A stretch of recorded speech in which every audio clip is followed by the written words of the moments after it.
Bienvenidos a la comunidad cristiana La Misión, un espacio para crecer juntos en la fe. Con ustedes, Jorge Lonzi. Antes de empezar a leer, le cuento, como ustedes saben, por estos días estamos con muchas noticias, con muchas cosas que están ocurriendo, ¿no? El Señor está delegando muchas responsabilidades sobre nosotros en este tiempo. Dios nos está uniendo al cuerpo, a una parte del cuerpo de Cristo, para diferentes actividades, pero lo más importante de todo es siempre apuntando a todo lo que tiene que ver con las misiones. Dios nos está sumando al cuerpo de Cristo para trabajar mucho en todo lo que tiene que ver las misiones y también todo lo que tiene que ver el discipulado, ¿no? La evangelización, discipulado y misiones, que yo creo que es, por decirlo de alguna manera, las tres actividades más importantes de la iglesia, ¿no? Son las tres actividades más importantes de la iglesia: la evangelización, el discipulado y obviamente las misiones. Una de las cosas que para mí es muy lindo lo que nos está pasando en este tiempo, porque se empieza a cumplir todo aquello que Dios alguna vez nos habló, y lo hace de una manera mucho mejor que lo que hicimos alguna vez. Alguna vez estuvimos muy involucrados con el tema del centro misionero, por ejemplo, que ahora vamos a coordinar, que ya empezamos a coordinar. Fuimos parte, digamos, de los fundadores del lugar, y bueno, pero lo hacíamos en una madurez que hoy no tenemos. Hoy es una madurez mucho mayor que aquel tiempo. Lo mismo nos pasó de trabajar con diferentes redes de trabajo y en la madurez que teníamos, pero hoy, desde la madurez que hemos alcanzado, del entendimiento que hemos alcanzado, el Señor está abriendo puertas para poder colaborar con la misión y con la extensión del reino, pero esta vez es con mayor sabiduría, con mayor entendimiento, con mayor madurez, y sobre todas las cosas, no solos, porque están todos ustedes, ¿no? Todos ustedes quiero que se sientan parte de todo esto que Dios está trayendo. ¿Por qué? Y creo que este es el punto importante. La misión que tenemos como iglesia, Jesús dijo: vayan y hagan discípulos hasta lo último de la tierra. Y cuando se le aparece a los discípulos después de haber resucitado, como leímos en este libro que estamos leyendo ahora, de Hechos de los Apóstoles, Él le dice que esperaran que llegara el Espíritu Santo. ¿Para qué? Para recibir poder y ser testigos de Él en Jerusalén, Judea, Samaria, hasta el último de la tierra. Como venimos leyendo estos días, en esta carta que estamos leyendo de Hechos de los Apóstoles, hemos visto cómo empezó a pasar eso. Primero llegó el Espíritu Santo, Jerusalén es sacudida por la presencia de Dios, los apóstoles empiezan a predicar, las multitudes empiezan a llegar, señales, prodigios y demás. Cuando ellos se quedan un poco cómodos, el Señor los sacude, porque la idea no era quedarse solamente en Jerusalén, la idea era ir a Judea, Samaria y hasta el último de la tierra. Entonces algunos son esparcidos, llevan la palabra a Judea, llevan la palabra a Samaria, y después, como vimos el otro día, de repente aparece en escenas Felipe, el Espíritu Santo lo lleva a hablar con un etíope, el etíope lleva la palabra luego a África. Entonces vemos cómo lo que el Señor pidió a la iglesia, Él la va empujando para que eso pase, ¿no? Porque no es que una decisión de ellos no lo hicieron así de una, es como que el Señor los fue empujando. Cada vez que ellos se quedaron medio parados, vino una persecución o pasó algo para que ellos sigan avanzando. Y después, como vemos, y lo hemos leído la semana pasada, aparece esta conversión de Pablo, y luego la conversión cuando Pedro va a predicar al centurión, la conversión del primer gentil. Entonces vemos cómo Dios va armando toda esta forma de trabajo que Él tenía, este plan que Él tenía para la extensión del Evangelio en toda la tierra. Y ahí entramos nosotros también, aún en este tiempo. Porque para nosotros también la misión tiene que verse por etapas, la misión tiene que ver por regiones. Dios te llamó a predicar cruzando la calle. Dios te llamó a predicarle a tu vecino, Dios te llamó a predicarle a tu amigo, a tu pariente, a un desconocido aún que viva en tu misma ciudad. Pero ese no es tu límite. Dios te quiere más allá de tu casa. Dios te quiere tal vez más allá de tu ciudad, en tu provincia, y después más allá de eso, en tu nación, en alguna otra provincia, y por qué no en algún país limítrofe, y por qué no hasta el último de la tierra. Vos podés ser parte de eso también. El tema es que te lo creas. El tema es que pienses que seguramente Dios también quiere eso con vos. Porque esto no es para algunos de la iglesia, porque esto es para todos. La misión hasta lo último de la tierra es para todos. y vamos ahora a coordinar el centro misionero. Esta semana tuve una reunión con los hermanos Robert y prácticamente me dijeron, Jorge, tenés toda nuestra confianza, hacé y deshacé lo que te parezca con el centro, queremos que el centro crezca, queremos que cada año chicos salgan a diferentes partes del mundo desde el centro. O sea, nos han dado toda una libertad para trabajar. Entonces todo esto que está pasando, yo quiero que también ustedes lo aprovechen. Quiero que ustedes también sean parte de todo esto. Quiero que ustedes también piensen que ustedes pueden ser parte de todo esto. Dice por lo que nos está pasando, ¿no? Y creo realmente que viene un tiempo espectacular. Viene un tiempo espectacular y esto no es solamente para los jóvenes, sino también para todos, ¿sí? Yo siempre repito, en mi primer viaje a Uganda yo viajé con una persona que tenía casi 70 años. Viajé con un hombre que tenía 70 años, una mujer que tenía 68, otra mujer que tenía 65 y otro que tenía 60. Parte del equipo era gente que superaba los 60 años.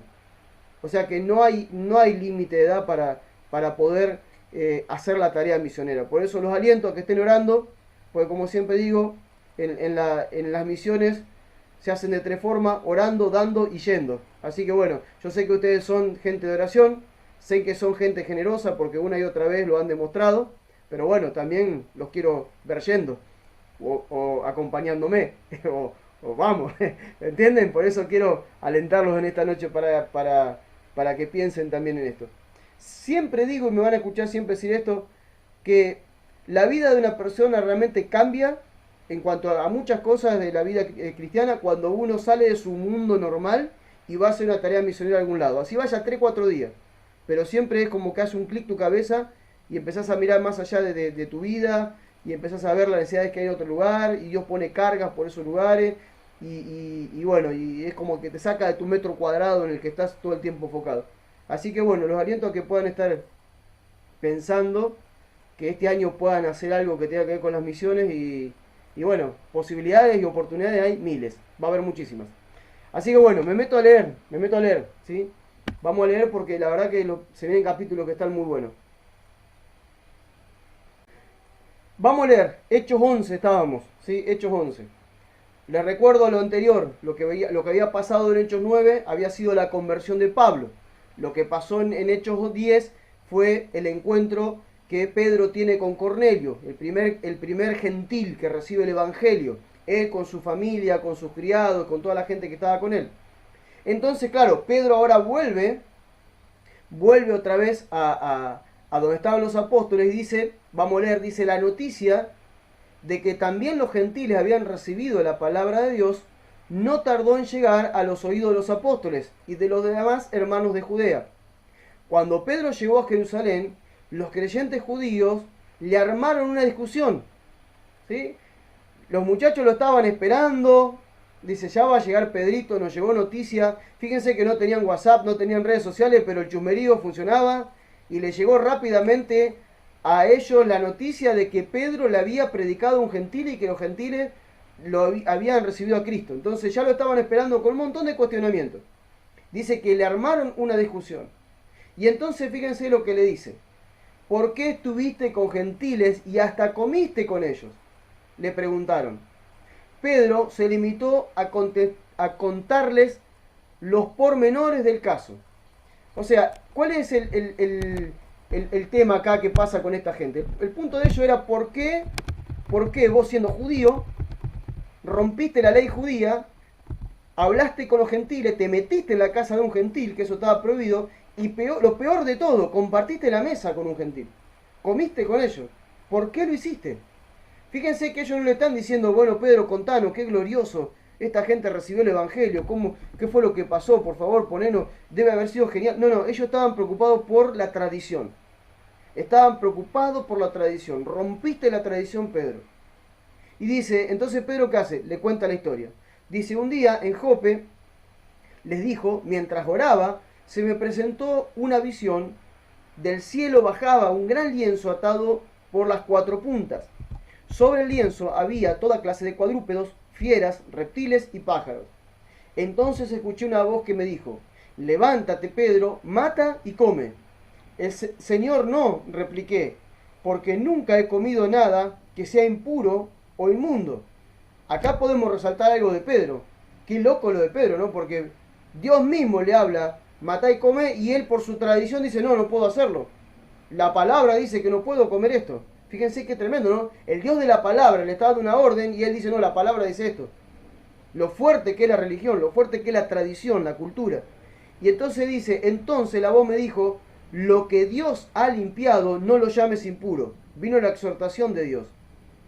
Y dice, la visión se repitió, luego el lienzo y todo lo que contenía desapareció en el cielo.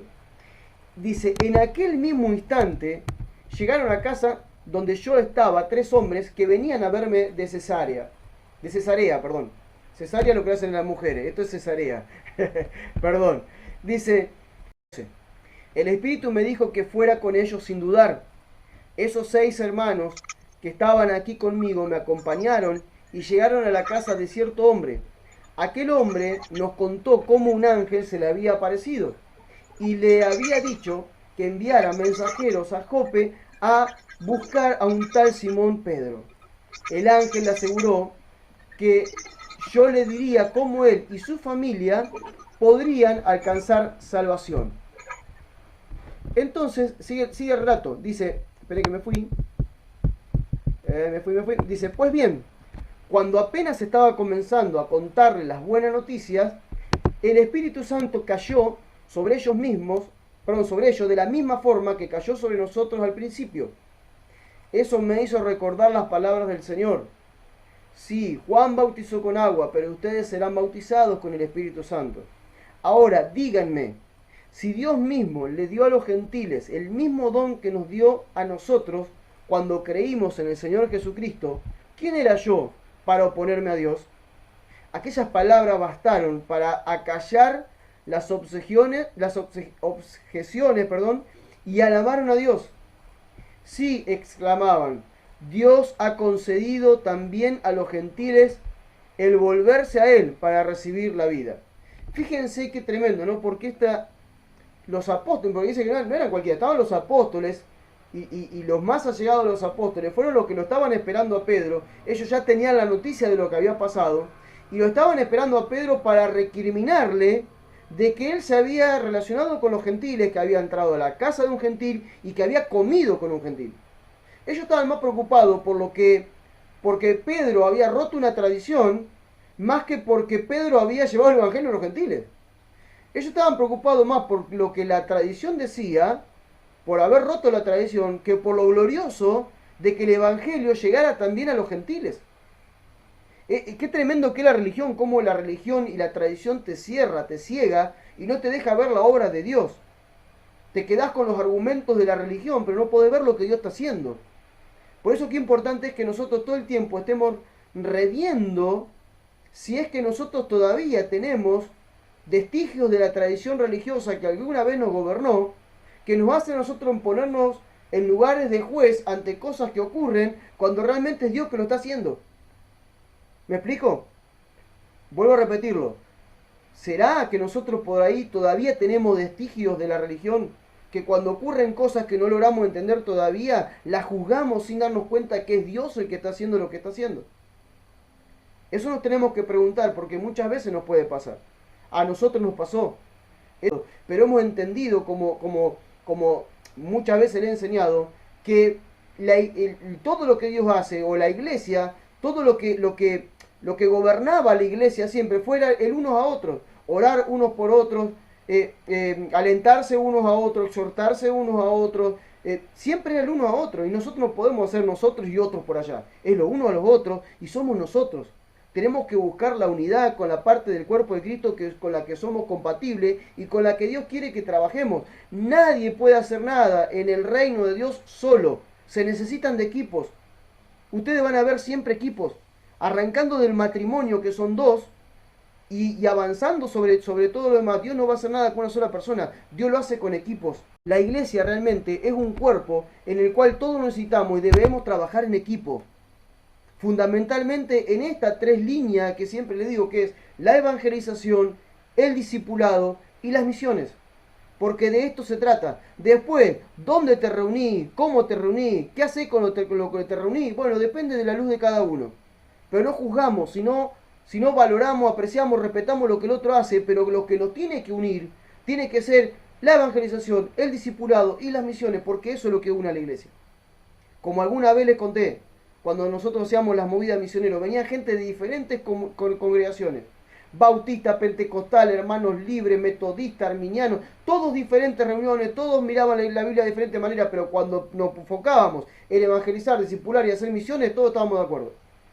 Por eso es que tenemos que dejar de lado las diferencias, que son mínimas, y empezar a ver cuáles cosas nos unen. Y cuando nos unimos, somos fuertes, y el Evangelio avanza.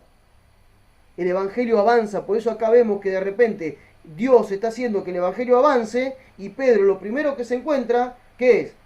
Lo que le recriminan los religiosos de ese momento, que tenían por ahí todo un vestigio religioso y una tradición. No podían ver lo que Dios estaba haciendo. Por eso que siempre nos tenemos que dar cuenta que Dios siempre está haciendo algo nuevo. Dios no se queda quieto. Somos nosotros a veces que nos estancamos en una forma de pensamiento. Él no se estanca nunca. Entonces, ellos lo ven. El relato de Pedro, el argumento que Pedro le da es tremendo. Dice, si a ellos les pasó lo mismo que nos pasó a nosotros, ¿quién somos nosotros para detener lo que Dios está haciendo? Y ahí ellos alabaron a Dios y rompieron el argumento que tenían y alabaron a Dios. Ahora, seguimos. Verso 19 dice, esta parte lo hemos leído 20.000 veces y le he explicado 20.000 veces, pero tal vez hoy algo nuevo salga. Dice, los creyentes que habían huido de Jerusalén durante la persecución después de la muerte de Esteban, ¿se acuerda que lo leímos en el verso 7, en el capítulo 7? Fueron para Fenicia, Chipre y Antioquía. O sea, fíjense que estos se fueron mucho más allá de Judea y Samaria. Ellos están yendo ya mucho más lejos. ¿Sí? Chipre era una isla. Antioquía era ya al norte, muy arriba, muy lejos de Jerusalén. Ya prácticamente la zona de Siria. Y dice, a lo largo del camino fueron esparciendo las buenas noticias, pero solo entre los judíos. Fíjense que todavía ellos mantenían esto de que solamente la salvación era para los judíos. Sin embargo, acá hay algunos que le prendió la luz ahí. Sin embargo, varios de los creyentes que fueron a Antioquía desde Chipre y Cirene comunicaron también las buenas noticias acerca del Señor Jesús a los griegos. Fíjense que Pedro le predicó a un romano. Ahora estos le predican a un griego. Felipe le predicó a un etíope. Fíjense cómo el Señor empieza a hacer que su palabra vaya a diferentes naciones, diferentes culturas, diferentes regiones, diferentes geografías. Fíjense cómo el Señor se encarga. Si fuera por los discípulos, seguirían encerrados en Jerusalén. Porque lo que la tradición hace es juntarnos y que estemos cómodos en ese ambiente de comodidad, donde todo está bárbaro. Pero hermano, el Evangelio no es para cómodos, el Evangelio es para gente que sale de la comodidad y que todos los días quiere darle frutos al Padre. Y los frutos son evangelización, discipulado y misiones. Entonces, cuando no te mueve el Señor, mueve a alguien. Y fíjense hacia dónde lo movió. A uno lo movió al sur, porque África estaba al sur. ¿Sí? El etíope bajó al sur y se fue a África. Después lo tenemos a Pedro hablándole a un romano que estaba en esa zona. Y después ahora vemos a estos yendo más al norte, a la zona de Antioquía, la zona de Chipre y por ahí, predicándole a los griegos. Y dice el verso 21, y el poder del Señor estaba con ellos, y muchas personas se hicieron creyentes y se convirtieron al Señor. Acá está la señal de que el Señor quería que el Evangelio llegue hasta el último de la tierra. Por eso es cuando esta gente predicaron, que son totalmente anónimos. No hay un nombre de quién eran estos creyentes que fueron a Antioquía. No hay un nombre. Y dice que ellos con poder, el Señor estaba con ellos, dice la palabra esta. Y muchos se convertían. Ahora, verso 22 dice, cuando la iglesia de Jerusalén se enteró lo que estaba pasando, otra vez, allá los muchachos que estaban en Jerusalén debatiendo a ver si está bien, si está mal, qué hacemos, ¿eh? Cuando se enteraron lo que estaban pasando, enviaron a Bernabé a Antioquía. A ver qué pasaba. ¿Sí? Lo mandaron a Bernabé porque dice, a ver Bernabé, andate a ver qué pasa porque hasta acá llegamos, ¿viste? Pedrito vino con la respuesta de que los gentiles recibieron el Evangelio, un romano, y para colmo el tipo es líder del ejército, y Pedro se metió en la casa, comió con él, bueno, lo que nos dijo Pedro nos convenció, está bien, el Evangelio también para los gentiles, pero ahora los griegos, también los griegos. Entonces enviaron a alguien que traiga un reporte. Y Bernabé va Y nunca se olviden que Bernabé, le pusieron el nombre Bernabé porque significaba padre de consolación. Era un consolador, era un hombre que consolaba, un hombre que abrazaba, un hombre que entendía. Me imagino que era un hombre de un carácter muy dócil, de un espíritu de entender al Señor rápidamente. No un orgulloso, sino alguien dócil. Y dice, cuando él llegó y vio las maravillas que Dios estaba haciendo, lleno de alegría, alentó a los creyentes a que permanecieran fieles al Señor. Dice, Bernabé era bondadoso. Acá vemos las características de Bernabé. Bernabé era bondadoso, lleno del Espíritu Santo y de fe. Un gran número de personas fue añadido al Señor. Me encanta porque dice fue añadido al Señor, no a una congregación. Al Señor fue añadido, ¿sí? ¿Por qué dice que fue añadido al Señor y acá no dice fue añadido a la iglesia? Porque la iglesia y el Señor son lo mismo. Por eso siempre digo, hay de aquellos que dicen, no, yo tengo comunión con el Señor, pero no tengo comunión con la iglesia. La iglesia soy yo, mi familia y mi casa, nada más. Esa gente no entendió lo que es la iglesia, porque el Señor y la iglesia son uno. Ellos fueron añadidos al Señor. Gran número fue añadido. O sea, más de lo que ya había sido añadido por la predicación de los creyentes, que son anónimos. Ahora aparece Bernabé, él se alegra, dice, los alienta a que permanezcan fieles al Señor, y dice que sigue trabajando con ellos y el Señor sigue añadiendo gente. Y dice, después Bernabé fue a Tarso a buscar a Saulo y lo llevó a Antioquía, donde permanecieron juntos por un año entero con la iglesia, dedicados a enseñar a mucha gente. ¿Por qué va a buscarlo a Saulo? Porque Antioquía estaba muy cerca de Tarso. Y acuérdense que Pablo había sido exiliado desde Jerusalén, se lo sacaron de encima porque Pablo le estaba generando un problema tremendo, ellos estaban teniendo cierta paz y ahora Pablo le estaba generando un terrible problema porque se metía en la sinagoga, predicaba, confundía todo porque antes perseguía a los cristianos y ahora predicaba de Cristo. Entonces se sacaron de alguna manera el problema encima, se lo mandaron, después fíjense en el mapa cuántos kilómetros hay, a dónde lo mandaron, hasta Tarso. Busquen en el mapa antiguo y vean de Jerusalén a Tarso a dónde lo mandaron a Pablo. Lo mandaron bien lejos, pero claro, como Antioquía quedaba muy cerca de Tarso, dijo Bernabé, lo voy a buscar a Pablo, me va a ayudar. Yo imagino que que Bernabé habrá pensado en que Pablo podía aportar mucho a lo que veía en ese lugar. Porque Pablo era un conocedor de la Escritura. Pablo había sido fariseo de fariseos, o sea, un hombre que conocía la Escritura de punta a punta. Y no solamente eso, era un hombre que había visto cara a cara a Jesús. Y se le había revelado el Cristo. Por eso era muy importante buscarlo a Pablo para esa tarea. Y dice que vinieron, y me encanta esto, porque este es el espíritu de las misiones. Dice, permanecieron juntos un año con la iglesia, dedicados a enseñarle a la gente. Y yo siempre digo, nosotros siempre estamos en nuestra vida dando vueltas, y bueno, nuestras cosas.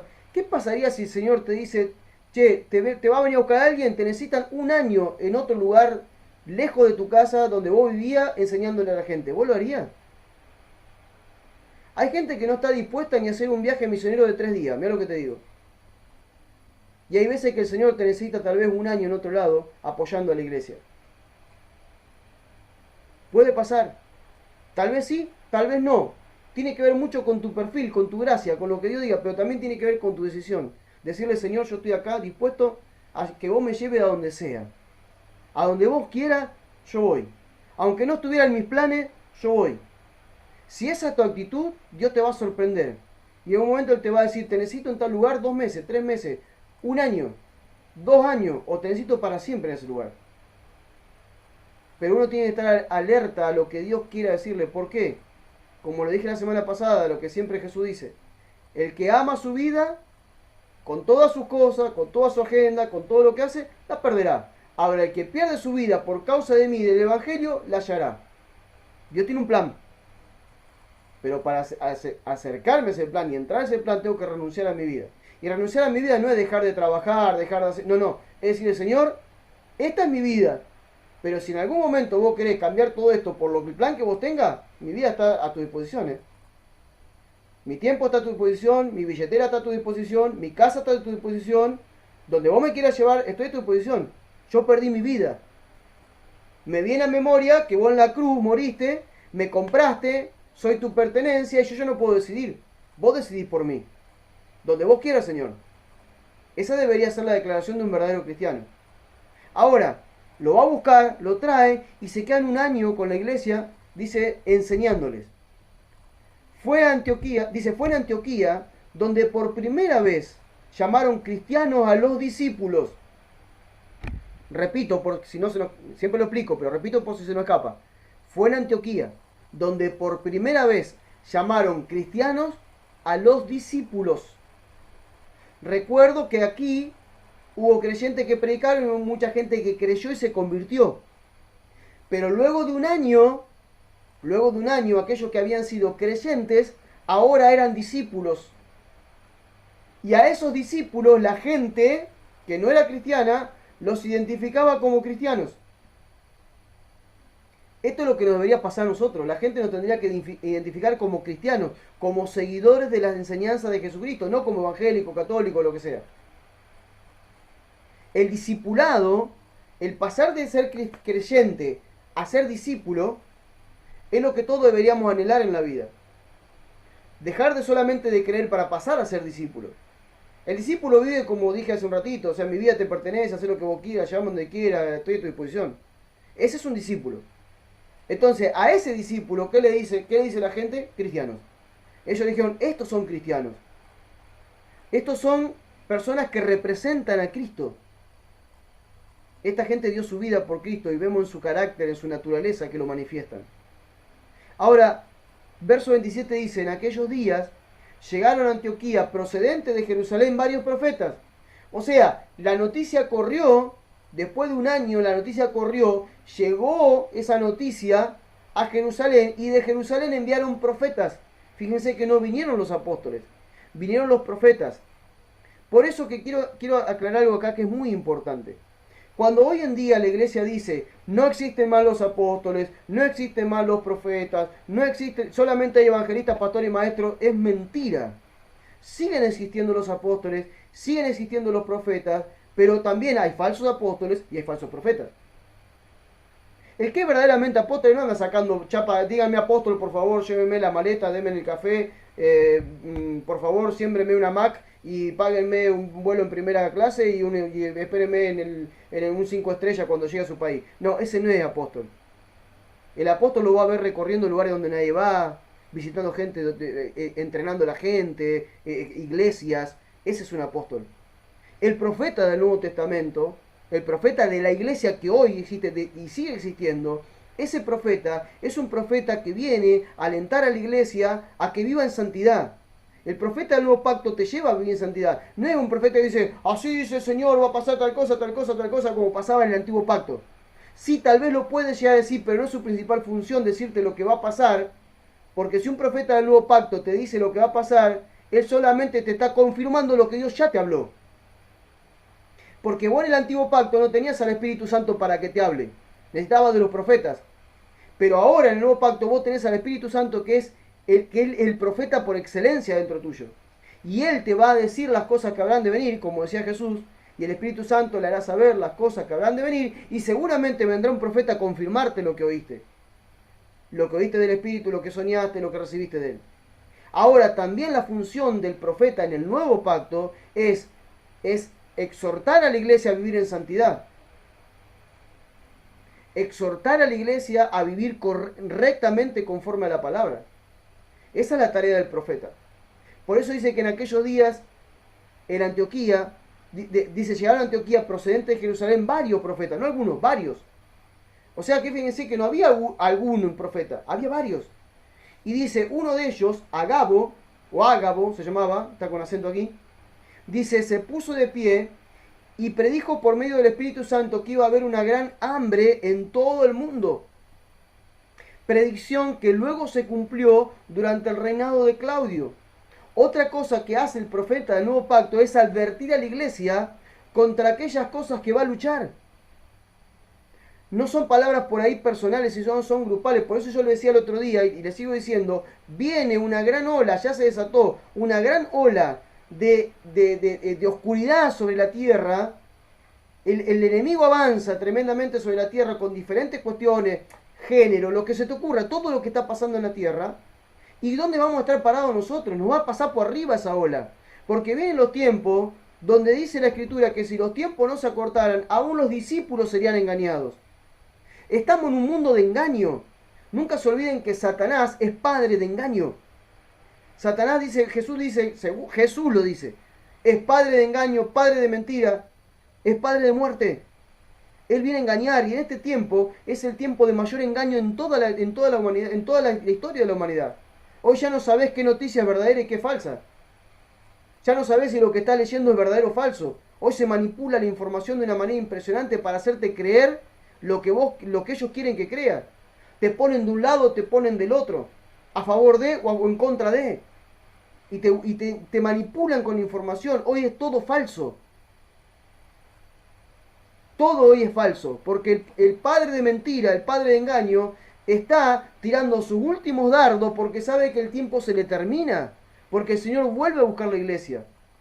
Entonces, en los últimos tiempos, ¿qué es lo que iba a haber? Iba a haber engaño, iba a haber mentira, se iban a levantar unos contra otros, se iban a matar unos contra otros, no iba a haber paz en el mundo, iba a haber guerra, rumores de guerra. Ahí lo tenía Rusia diciendo que está preparando misiles, porque si Estados Unidos no va para atrás, va a mandar misiles nucleares al mundo. O sea, en todo en medio de toda esta amenaza, estamos nosotros que tenemos que ser luz en el mundo.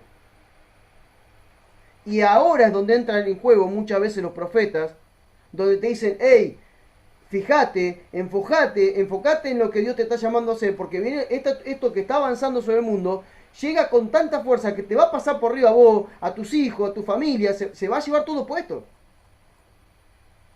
Entonces vos no podés estar distraída de lo que está pasando en el mundo y de lo que Dios está hablando. Esta gente no estaba distraída. Cuando llegó la hambruna, ellos sabían que venía hambruna. Por eso fue Pablo el que se preparó para esa hambruna y empezó a recoger ofrendas por todos lados para ayudar a los que estaban en hambruna. Acá el apóstol, este profeta Ágabo había hablado y en ese lugar estaba Pablo, el hombre que después de unos cuantos años, cuando vino realmente y se cumplió esta gran hambre que vino en el mundo, lo vemos a Pablo juntando ofrenda para darle de comer a la iglesia de diferentes lugares. O sea, Pablo era un entendido en los tiempos que se estaban viviendo porque escuchó la voz profética. Lo peor que te va a pasar en este tiempo es no escuchar la voz profética. Que de repente te hablemos, te digamos, ojo, cuidado, alerta, fíjate, orá, hace esto, da fruto, evangelizar, movete, enfocate en esto y vos estés en otro lado. ¿Sí? Hoy va a llover, va a estar lindo, no sé, vemos mañana qué hacemos. Los chicos arrancan la escuela ahora, vamos a ver qué hacemos. No podés estar desenfocado. No podés estar desconectado de lo que está pasando. Porque Dios viene hablando hace tiempo, no desde ahora, de lo que estamos viviendo ya ahora. Y sigue diciendo, verso 29, dice, los discípulos decidieron enviar ayuda a los hermanos de Judea, por lo cual cada uno contribuyó en la medida de sus fuerzas. Y luego encomendaron a Bernabé y a Saulo a la tarea de llevar las ofrendas a los ancianos. Esto uno lo lee así y bueno, juntaron ahí un poco de billullo, como dice Lucas. Papi, me pasó unos billullos, dice Lucas. Juntaron un poquito de dinero ahí, una ayuda, ¿sí? Cada uno, dice, contribuyó de acuerdo a su fuerza. No había algo que había que dar sí o sí. A ver, hermano, pongan el sobre $1000 cada uno. No, cada uno dio con lo que podía, lo que tenía. Juntaron, dice, y Bernabé y Saulo, que estaban funcionando como apóstoles en ese momento, porque estaban con una función apostólica en ese momento, ellos llevaron las ofrendas a Judea y no las repartieron ellos, se las dieron a los ancianos para que las repartan. ¿Quién eran los ancianos? ¿Quién eran los ancianos? Los ancianos eran los que pastoreaban a la gente en sus casas, y por cuanto las pastoreaban en sus casas, sabían la necesidad de cada uno. Ellos sabían cuánta gente vivía en cada casa, cuántos niños había, qué necesidades tenían esas casas, porque esa era la tarea del pastor. El pastor no era el que se ponía en un púlpito y predicaba, el pastor era el que recorría las casas, el que aconsejaba, el que exhortaba, el que guiaba, el que discipulaba a la gente en las casas. Entonces, Pablo y Bernabé traen la ofrenda de hermanos de Antioquía, la traen a Judea, ellos vienen con esa tarea, que también es una tarea apostólica de llevar esos recursos, y como ellos no conocen a la gente y no saben la necesidad de la gente, ¿qué hacen? Se la entregan a los ancianos para que los ancianos repartan de acuerdo a las necesidades. ¿Se dan cuenta qué necesario que es vivir una vida de cuerpo como iglesia? Cada uno tiene una función. Todos tenemos funciones específicas en el cuerpo de Cristo. Y el descontrol viene cuando queremos sobrepasar la actividad que otro tiene que llevar adelante, o en el peor de los casos, cuando queremos hacerlo solamente nosotros y nadie más existe. Por eso que esto es sumamente importante, hermano. Primero, una de las cosas que yo quiero resaltar de nosotros, ¿sí? En esto, nosotros estamos viviendo esto. Y quiero celebrar y agradecer a cada uno de ustedes por la generosidad que tienen.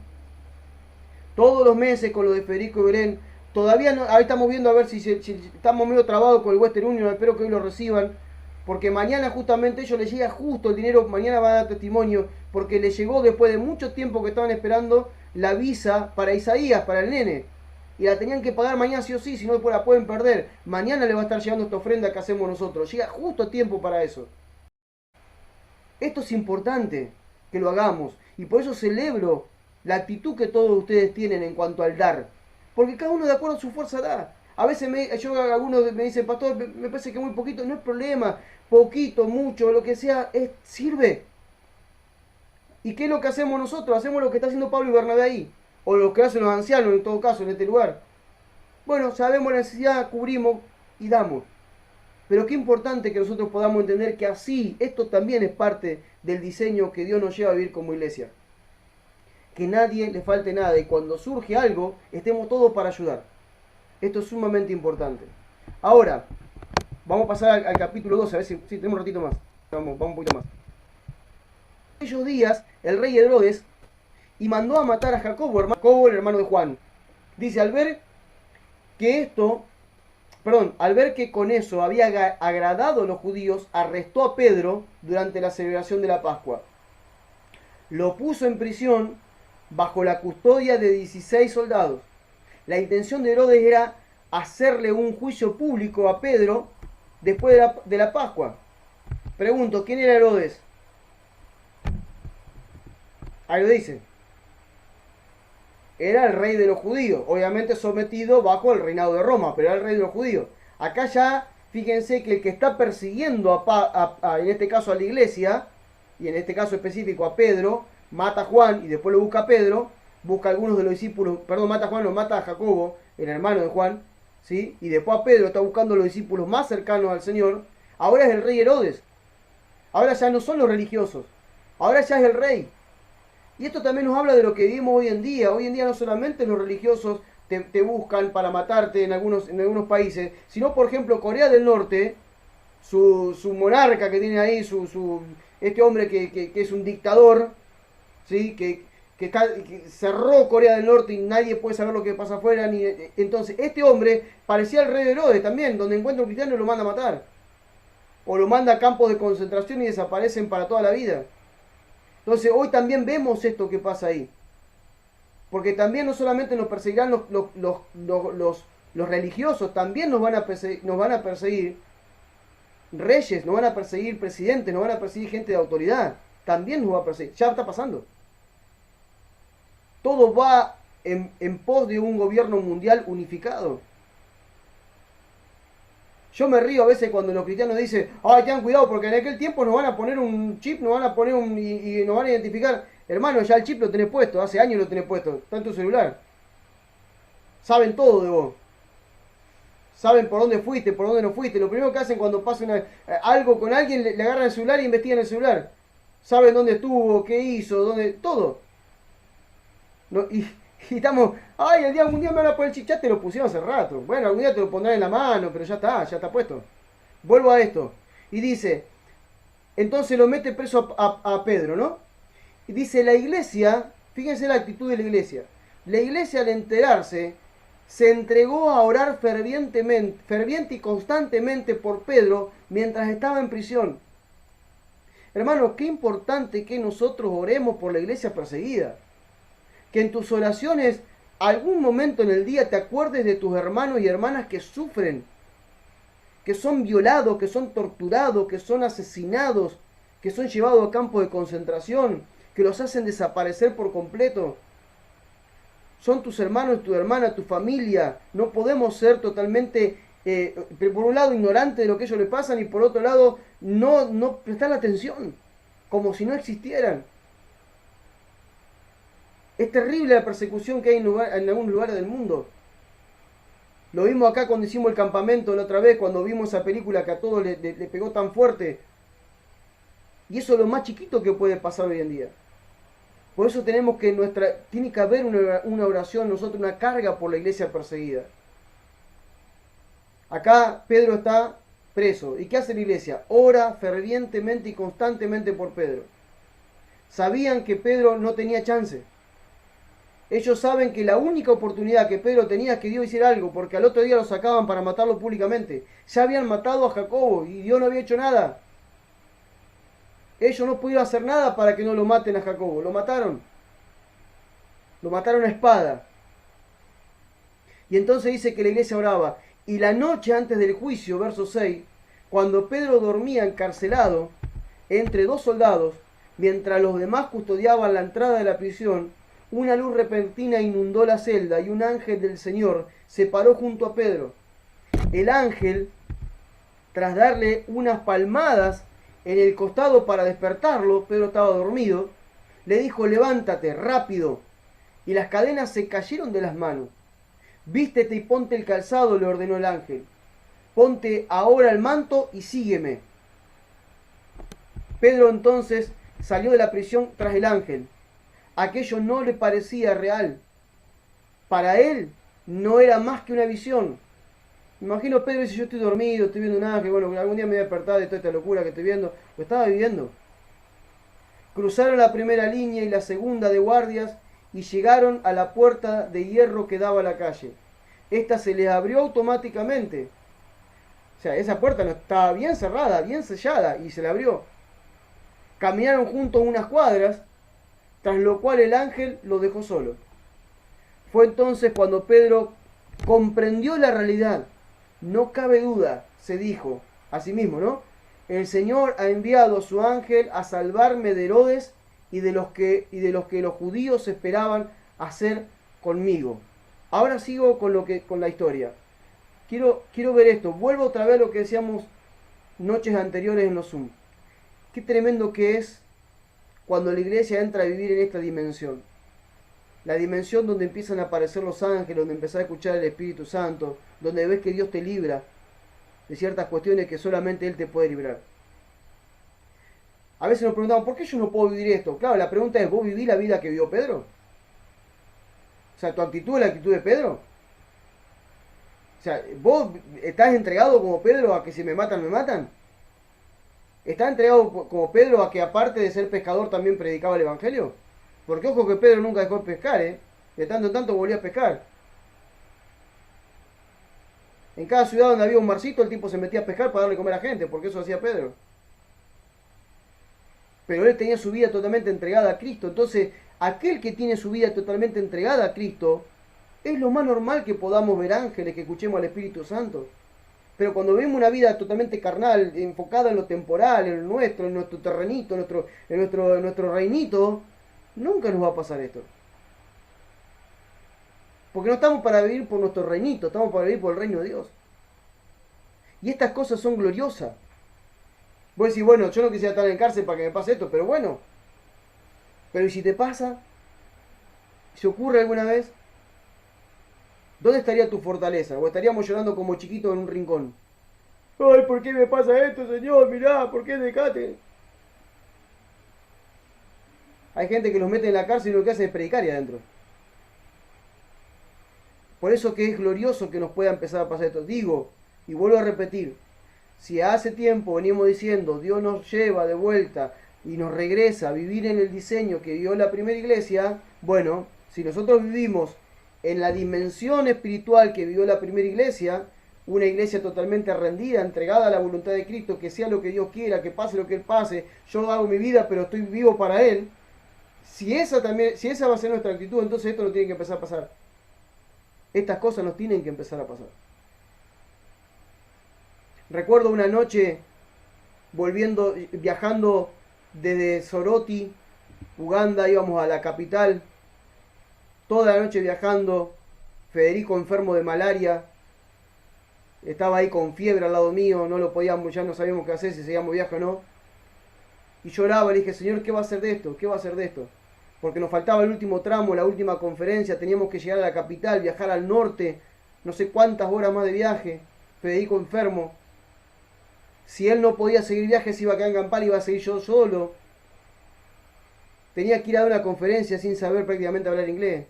Que iba a usar el teléfono. Pero tenía que ir sí o sí, porque ese hombre le había prometido, al que me esperaba, le había prometido 5 años antes que iba a ir. No podía abandonar el viaje.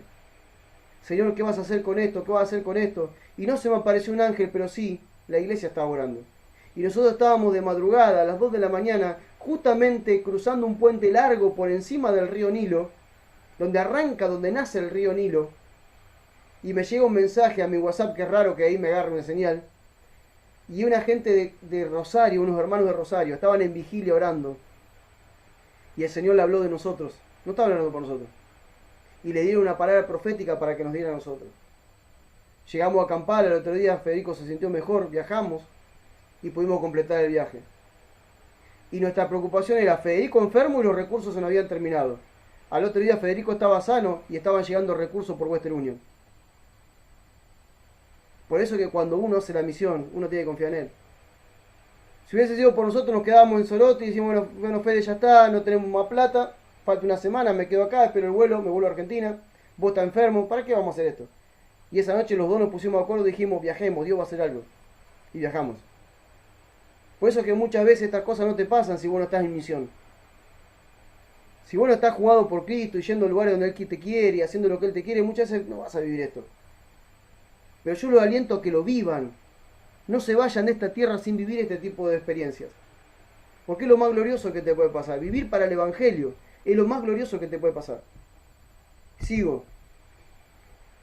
Con ese pensamiento, verso 12, fue a la casa de María, la madre de Juan Marcos. ¿Se acuerdan de Juan Marcos? ¿Sí? Juan Marcos, el que Bernabé no quiso, Pablo después no quiso llevar el viaje, el que escribió justamente el Evangelio de Marcos. Dice, fueron a la casa de Juan Marcos, a la madre, ¿no?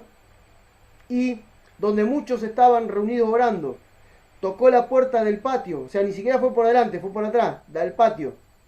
Una muchacha llamada Rode fue a abrir, pero al reconocer la voz de Pedro, se emocionó tanto que sin abrir corrió llena de alegría a informar a los demás que Pedro estaba en la puerta, o sea, lo dejó afuera. Le agarró tanta alegría de haber hecho, Dios contestó nuestras oraciones y se fue corriendo a avisarle a los demás. Y ella les dijo, y dice verso 15, le dijeron, ¿estás loca? Le dijeron. Pero como la muchacha insistía en afirmarlo, argumentaron, ha de ser su ángel. Fíjense que eran hasta supersticiosos los tipos todavía. No debe ser Pedro, debe ser su ángel que vino a buscarlo. El espíritu de Pedro que anda por acá. No sé qué pensarían. Y dice, mientras tanto Pedro seguía tocando la puerta. Cuando finalmente le abrieron, se quedaron pasmados de sorpresa. Pero él, después de hacerle señas para que se callaran, le relató cómo el Señor lo había librado de la cárcel. Punto. Escúcheme algo que no quiero que se nos pase acá. Qué tremendo esto, ¿no? Porque así como vemos cosas buenas, también vemos cosas de la inmadurez de aquella iglesia. Están orando, clamando por Pedro, para que no lo maten, para que Dios lo libre, y de repente Dios lo libra, lo saca de una manera sobrenatural de la cárcel, lo lleva hasta la casa ahí, y cuando Pedro aparece ellos no lo creen. Qué loco, ¿no? Que a veces oramos y cuando las cosas ocurren no creemos que esté pasando. Hay gente que ora y después cuando las cosas ocurren no se da cuenta que Dios que está haciendo las cosas que están pasando porque oraron así. ¿Cómo a veces nos cuesta creer todavía aún lo que hemos orado? Es muy loco esto. Qué cabezones que somos muchas veces que nos cuesta entender lo que Dios hace. Y acá ellos están ahí, Dios le responde la oración, Pedro está tocando la puerta y ellos todavía dicen que no lo entienden. Dice que se sorprendieron cuando vieron eso. Y Pedro hizo seña que se callaran, porque imagino que así fue un alboroto, y le relató cómo el Señor lo había librado de la cárcel. Mándenle a decir a Jacobo y a los hermanos lo que ha ocurrido. Les dijo, y se fue a otro lugar. Acá este Jacobo es Santiago, el hermano mayor de Jesús, o sea, el hermano que seguía después de Jesús, el que se tomó los atributos de llevar adelante la iglesia, el Santiago que vos tenés la carta en la Biblia, a ese le dice, vayan a decirle a Santiago, o a Jacobo, a Santiago, y a los hermanos lo que ha ocurrido, le dijo y se fue a otro lugar. Dice, al despuntar el alba, se armó un gran alboroto en la cárcel, que dice que se había hecho Pedro. Y cuando Herodes lo mandó a buscar, y no lo halló, hizo responsable a los guardias, los sentenció a muerte. Después se fue a vivir un tiempo a Cesarea. Se fue Pedro, se fue. Dice, verso 20, ya vamos terminando. Una delegación de Tiro y Sidón fue a verlo a Cesarea. Herodes estaba enojado con los habitantes de esas dos ciudades, pero los miembros de la delegación se compraron la amistad de Blasto, el secretario del rey, y solicitaron la paz, porque sus ciudades dependían económicamente del comercio con el territorio de Herodes. Herodes le concedió la audiencia y el día señalado se vistió sus mantos reales, se sentó en el trono, pronunció un discurso entre ellos y la gente gritaba: ha hablado un Dios, no un hombre. La gente gritaba: ha hablado un Dios y no un hombre. En aquel mismo instante, un ángel del Señor lo hirió con una enfermedad tan terrible que Herodes murió comido por gusanos. Todo por no darle la gloria a Dios. La palabra de Dios se propagaba y se extendía. Bernabé y Saulo, que estaban de visita en Jerusalén, concluyeron su servicio allí y regresaron a Antioquía, llevando con ellos a Juan, al que también le decían Marcos. Acá terminamos. Fíjense qué tremendo eso, ¿no? Porque aquel hombre que persiguió a la iglesia, aquel hombre que encerró a Pedro, aquel hombre que vio un milagro pero no lo reconoció y mató a los guardias, ese mismo hombre daba un discurso pensándose que era Dios y se llenaba de orgullo pensando que él gobernaba, que él era un rey, pero un ángel del Señor lo hirió y murió comido por gusanos. ¿Saben cuánto de estos testimonios hay en el mundo entero hoy? ¿Cuánta gente se levanta contra la iglesia y Dios le da un tiempo de arrepentimiento y si no se arrepiente los borra del mapa? Pasa, sigue pasando. Cuando nosotros estábamos arriba del templo Umbanda viviendo y Dios nos dijo ahí: ustedes no vinieron acá para traer paz, ustedes vinieron acá para traer juicio. Y si esta gente no se convierte, yo voy a soltar mi juicio. Y el día que nosotros nos fuimos de ahí, después que ellos entendieron que realmente nosotros éramos cristianos, el mismo día que nosotros fuimos ahí, hubo una tormenta y un árbol cayó y le partió el auto al medio hacia el hombre. La mujer después terminó con una hepatitis que casi se muere. Y así fueron pasándole miles de cosas hasta que el lugar se cerró. Cuando Dios te manda a un lugar, tenés que saber por qué Dios te manda. Si es para arrepentimiento o es para juicio. Y hay muchos lugares que hay gente que se va a levantar contra nosotros, que si no se arrepienten realmente, como la Escritura dice: mía la venganza, dice el Señor, van a recibir juicio. Y otra cosa quiero decir y termino. Dice, la palabra de Dios se propagaba y se extendía. Se propagaba y se extendía. Y Bernabé y Saulo, después de visitar Jerusalén, se volvieron otra vez a Antioquía, que era su base, por decir su base apostólica, su base misionera. De ahí salían todos los viajes. Vean de dónde salían los viajes de Pablo y Bernabé. Siempre salían de Antioquía. Los 3 viajes de Pablo salieron de Antioquía. Era su base su base misionera. De ahí salía todo. Y dice que en este caso se llevaron justamente a quien decíamos Marco, que después en el camino lo mandan de vuelta a Jerusalén porque todavía era un inmaduro y no podía sobrellevar lo que iban a vivir, y lo vamos a leer más adelante. Hasta acá llegamos.